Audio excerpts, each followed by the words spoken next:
This season of Good is sponsored by MusicBed. MusicBed represents over 700 indie artists and composers with record label quality music for you to license. Also, check out musicbed.com for more information on their subscription service, giving you unlimited access for all your projects. As a Good listener, you can get 1 month free off any subscription type. Just head to musicbed.com/good and use coupon code GOOD at checkout. This season of Good is also sponsored by Film Supply. Licensed stock footage from world-class filmmakers. Plus, if you're short on time, they have free footage research available to help you find exactly what you need. Learn more at filmsupply.com.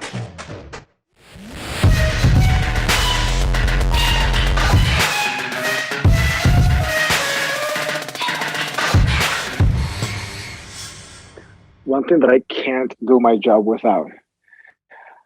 Oh man, this is gonna sound very superstitious, even though I say I'm not superstitious, but I am, I guess. It's two things. When I get a job, I don't shave. No way. I don't shave. I don't shave until everybody says it's a wrap. So, and when so what are you working on right now? Not yet. Okay. Not yet. There's a couple of things piling up, but as soon as I get my next one, you'll know when I have one if my beard grows. And also, like, I don't have it now, but for the past 15 or 20 years, I've been wearing the same rosary, and it's a cheap rosary, like 25 cents. You get it back home, but I had like 20 of them. Because when I serve or they get lost all the time or they break out of like using it for 2 years without watching. But that is a black rosary that I always wear when I'm out, and the beard. Those are things that I cannot do it without. Like I literally, and I said, I don't believe in superstition, but I wouldn't dare go to a set without that. Okay, another one. What's one quality you look for in a collaborator and why? Quality of one quality. I guess the quality one quality is camaraderie. Really, I know that it might sound like a cliche, but I find it very hard to work with somebody who doesn't feel comfortable with me going to the ends of the world, or that I don't feel comfortable with going to war with. So for me, that sense of like, I know we got each other's back till the very end, and we're able to fill each other's lines, kind of like relationship. That's what I look for. Beautiful. What's your biggest pet peeve on set?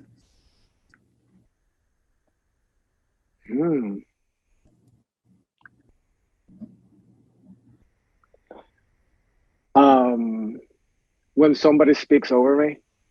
Yeah. I think that's it.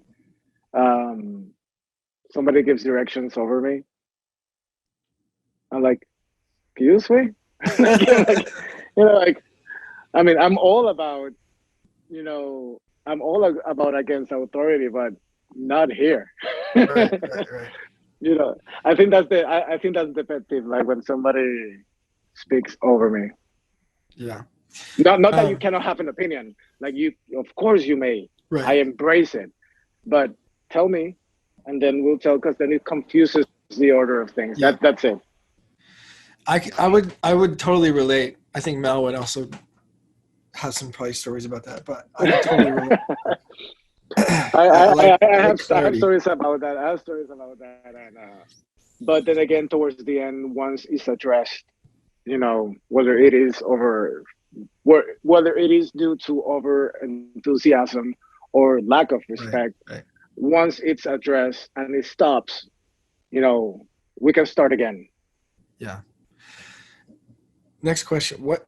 Maybe this is for Charm City, but maybe just in general. But what was when is the hardest you've laughed on set?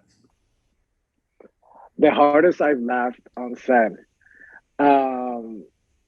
I think it was with Swear to God in the movie. Tell me about that. Yeah.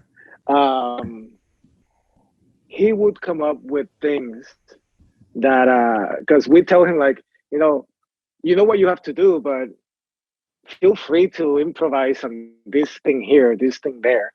Uh, like the give me a pack of magnums. Like that's all him. you know, um, and I'm like, see, that's the type of improvisation that I'm so cool with, and just different remarks throughout the film. I remember like when the when Mouse snaps at Blacks and he walks to his friends, and his friends are with Jamal, and Diddy is introducing them. If you notice, sort of God goes to high five Jamal, and Jamal ignores him, and he's like, and then they walk away, and it's not on the film, but he's like, "Do I have shit on my hands?" Yeah. I'm like, he did that constantly, Yeah. you know, or when he says like, "Oh, you have two girlfriends right now," like, right, Tina and Lefquisha. He's the one that said, "Oh, you're always ganging up on me. I only use my right." That's all him. Yeah. So yeah, like Yeah. he definitely got us laughing out loud every time. He's just a very funny guy who knows his comedy beats. Yeah. Okay, last one. Is there someone that gave you a chance or a break that you would like to thank? Oh wow, yes. Um, I think I'll mention four names.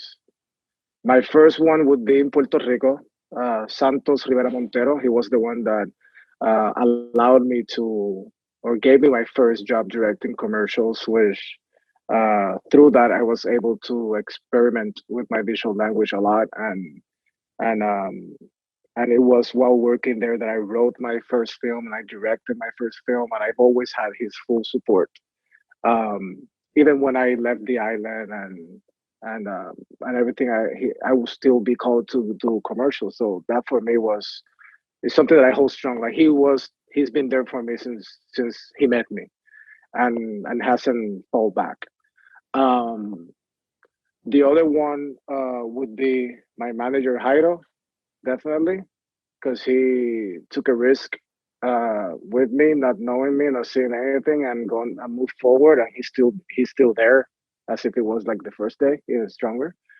Um, then it would be the Overbrook team for sure. Will Smith, Jada, Caleb, and Clarence, and for trusting me with their baby, and if it wasn't for their trust and standing by me, and whether they agree with my decisions or not, being there like, well, we chose him, like we stand by him, you know, at the end when they were deciding what to do, for example, whether going to like theaters and festival circuit or going to streaming.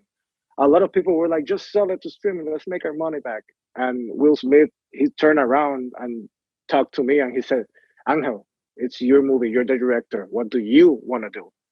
So having somebody like him ask me what I want to do, and I told him, well, I made a movie for festivals and theaters, man. I wanted to do the route. That's all I know. I come from the international circuit. I have never done the American circuit like that. And I think this is it. And he's like, all right, let's do that. For me, that was a lot, and that was great.